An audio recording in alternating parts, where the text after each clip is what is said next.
Agora vamos falar então de dois grandes santos, principalmente o primeiro, que realmente estudaram bem economia. São Bernardino escreveu um tratado sobre economia, um livro inteiro, no qual se conta coisas impressionantes, né?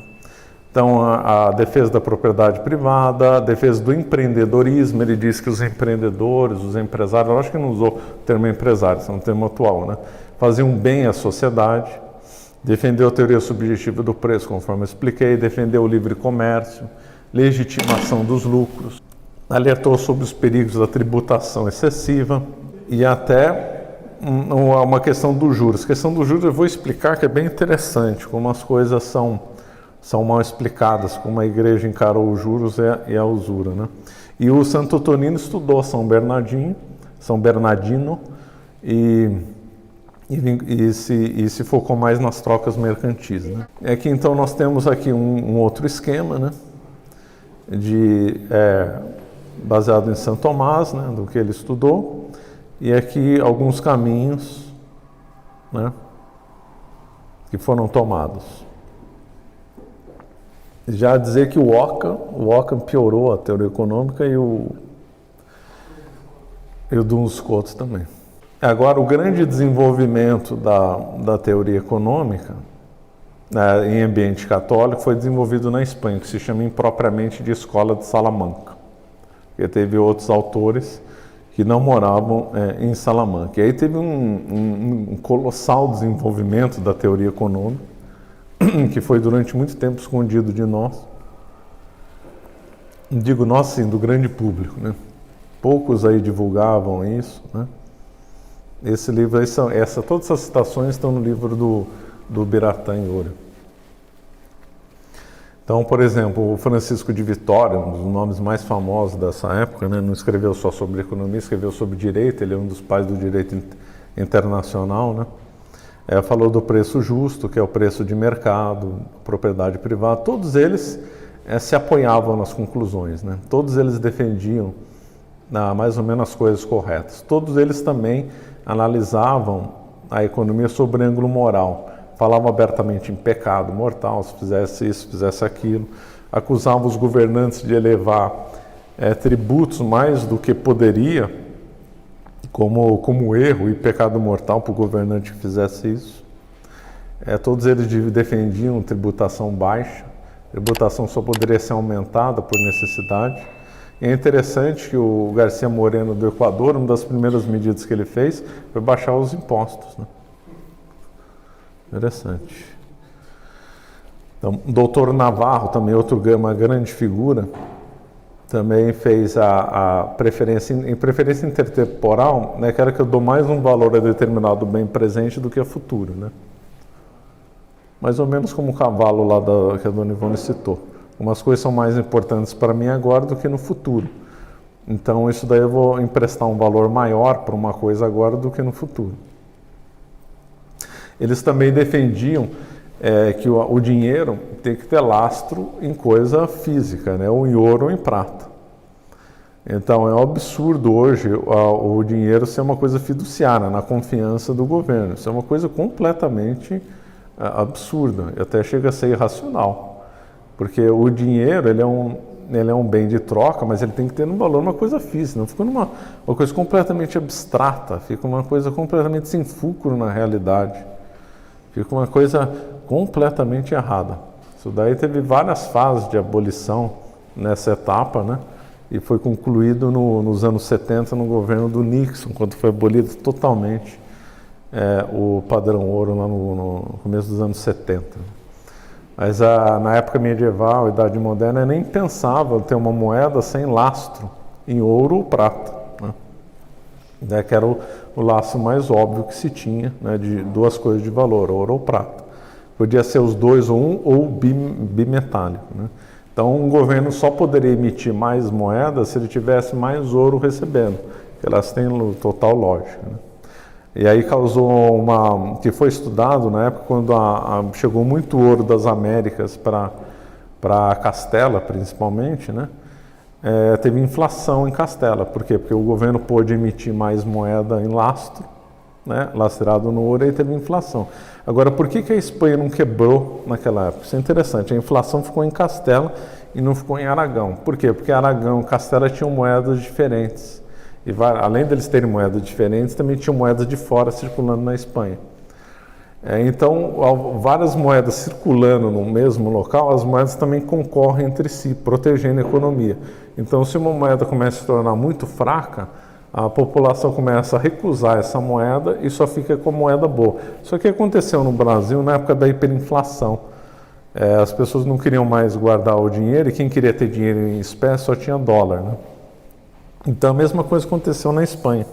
Então as pessoas começaram a abandonar, acho que era um maravedí, não sei se, não era mais um maravedí.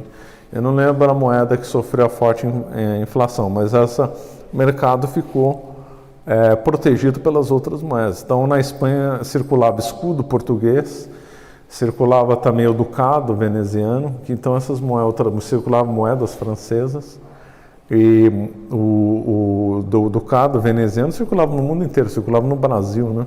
Era uma moeda de referência internacional. E quando veio o ouro no Brasil descoberto, o escudo português virou uma moeda de circulação internacional. Então não havia uma moeda nacional. E também o interessante é que os autores também defendiam que as pessoas também, o grupo de pessoas podiam emitir suas próprias moedas, que aliás é altamente lógico, né? Se você tem um banco, um banco que seja bom, que seja confiável, ele por que não emitir a sua própria moeda? Isso nos Estados Unidos tinha, funcionou bem. O dinheiro nos Estados Unidos circulava dólar com várias moedas concorrentes. Aí com a reforma do Roosevelt, sobrou pouquíssimas, né? Uma das exceções foi a do André. Mas é muito bom que tenha várias moedas circulando, inclusive de pessoas privadas. Uma protege da outra. E também contra a malandragem também, né? Se um governo começa a emitir moeda sem laço por maldade, você já está coberto com outras moedas, né? E aqui não, qualquer país do mundo está na mão do governo. Ele pode emitir moeda à vontade e aí gerando inflação e desvalorizando o poder aquisitivo das pessoas. O que se atacava também esses autores atacavam o que se chama de reserva fracionária, que também é um absurdo também. A reserva fracionária foi criada pelos judeus, goldsmiths, né? O que eles faziam? Os goldsmiths, eles ficavam, porque as pessoas andavam ou com moeda ou com ouro na Idade Média. Só que andar com ouro era perigoso, a pessoa podia ser assaltada, e também a dificuldade de ficar carregando muito ouro para fazer negócio. Então o que as pessoas faziam? Iam nos goldsmiths, que eram normalmente judeus, que ficavam com o seu ouro e traziam um recibo para você. Então uma pessoa lá pegava um recibo, e esse recibo, vamos dizer assim, vale o equivalente a 1 quilo de ouro. Então podia ser um papel, então eu podia viajar sem ficar carregando 1 quilo de ouro.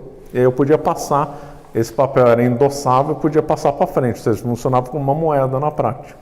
Porque ele tinha um lastro em ouro de um goldsmith. Esses goldsmiths eram famosos, né? Quer dizer, então, o mais famoso deles era o Rothschild, que começou como goldsmith. Mas o Figer também se tornou, aliás, o homem mais rico do mundo. Também eles eram casas de Florença, eram famosas na Europa inteira. As pessoas tinham grande confiança nessas casas de ouro. Então as pessoas andavam com esses recibos.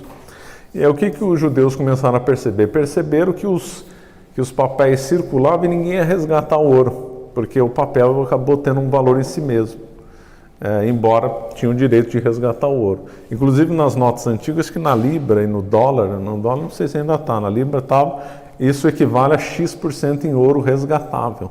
As moedas diziam isso. X%, isso aqui vale 0,01 quilo em ouro resgatável. Então, os goldsmiths faziam exatamente isso, não deixava de ser uma moeda. E aí ninguém ia buscar. O que eles faziam? Começaram a emitir mais recibo do que tinha em ouro. Aí que nasceu o depósito fracionário em banco. E aí eles chegaram no número ideal, 10 vezes, ou seja, se eu tenho 1 quilo de ouro, eu posso emitir o equivalente a 10 quilos de ouro. Até hoje o padrão nos Estados Unidos, que é 10:1, se não mudou pelo menos recentemente, era o mesmo padrão medieval, 10:1. No Brasil é 1:3, se não me engano. Então isso só para exemplificar que a escola de Salamanca foi bem rica no desenvolvimento econômico, atacou os problemas na época, entendeu o que era inflação como excesso de moeda circulante. o Luiz de Molina, outra figura, liberdade de preço, criticou regulações excessivas, excelente, contra a burocracia. Uma das coisas que destrói a economia no mundo inteiro é a burocracia, né? Não dá para abrir empresa, tudo tem um regulamento, tudo tem um jeito, é tudo umas coisas completamente absurdas que tem, não é só no Brasil, tem no mundo inteiro. Agora a Europa está passando por uma coisa de regulamento absurdo, assim. Aqui no Brasil, só para ter um exemplo de regulamento, aqui tem uma norma do trabalho que foi revogada recentemente, dizer que se tem um empregado trabalhando numa empresa, a cama tem que ter uma determinada dimensão. Pode falar que é brincadeira, mas é verdade. É umas coisas de... Então, tudo isso atrapalha, né? E todos eles eram contra a burocracia. A burocratização da sociedade tem fundo protestante. Depois nós temos aí o maior, talvez, dos figurões de Salamanca no quesito da economia foi o Juan de Mariana, né? Ele defendeu tudo mais ou menos que tem hoje em dia de bom, propriedade privada, atacou violentamente os monopólios, até os monopólios eles atacavam os escolásticos tardios, dizendo que monopólio era uma coisa criminosa, e é verdade mesmo. O certo é a concorrência. Depois nós vamos ver o que os padres vão dizer sobre isso, na mesma linha de Salamanca. Se não me engano, algum deles influenciou o Pio XI nos comentários. Eu cheguei a ver isso, mas eu não saberia dizer qual desses que inspirou Pio XI. Aí Francisco Soares, também outra grande figurão, né?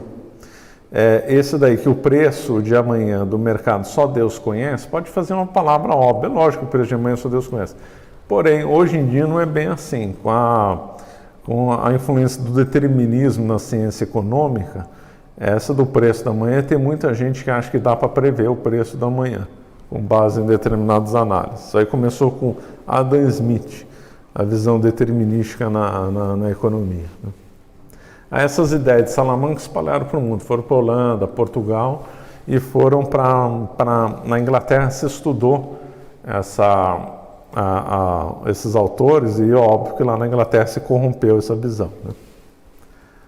E aí então nós temos então um começo agora. Então tivemos o auge do desenvolvimento da teoria econômica com a escola dita de Salamanca, e agora vai começar um período de grande corrupção no período econômico. Nessa época, então vamos dividir aqui, nessa época já tinha muito abuso na economia aplicada, né? Os reis da época do absolutista já estavam cometendo abusos na área econômica, abusos relacionados ao mercantilismo e outras coisas. Agora a teoria econômica estava muito bem, infelizmente estava tendo abuso já na governança, mas a teoria econômica teve o seu auge nessa época. Começaram a monopólio, empresa de monopólio. Se não me engano, teve reis que emitiram moeda mais do que permitiu o lastro, aumento de impostos indevidos e endividamento público não justificado. Principalmente por causa de guerras, etc. Guerra se justificaria o endividamento, mas há várias críticas de endividamento não justificado, que também era altamente criticado pelos autores de Salamanca, dizendo que o rei também cometia pecado ao endividar o Estado sem razão, né? Isso também era atacado. Em todos esses abusos, emissão de dinheiro sem lastro, monopólio, abuso do mercantilismo, o endividamento e até a criação de impostos, já começaram os abusos aí, infelizmente.